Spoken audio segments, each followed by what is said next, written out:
or Google Chrome. So I'm a normal human, so I got that version of WebKit, and I found a math book that actually had MathML in it, and so I have some examples of it, and I don't know whether it looks good for math or not, but it looked okay to me. And some of the layout was pretty complex. It seemed like it supported most of the kind of presentational math that we're going to have. So that's the stuff we've got. And I think, oh yeah, and there's other random demo.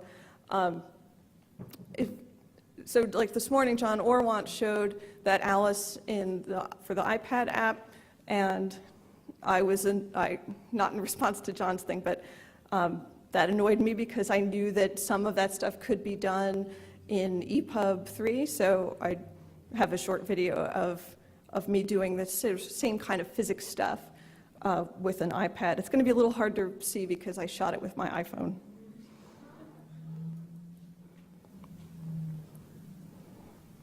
So I took a public domain book and I cut up the images so you can make the boat sail. That's me turning the iPad back and forth. Here I put a listener on the birds, so when you tap them, they fly away. And then in this case, it will make a sound, although we probably won't hear it. Yeah, there's programmatically generated smoke coming out of the train. When I tap on it, it made a train sound. So I get often asked, what is the difference between an app and like an interactive ebook or even just any kind of ebook? And I really think it's just a matter of time. It is certainly, you can do richer, faster, sexier things in an app right now, but that's just really a matter of how fast is the device. And that demo was on an iPad 1. If I ran it again on iPad 2, it would be even smoother.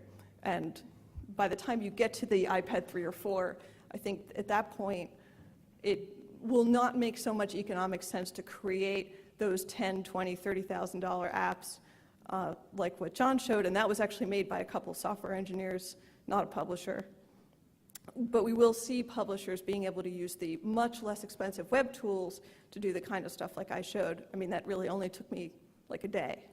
It's just not, if you come from that web context, this kind of stuff isn't hard.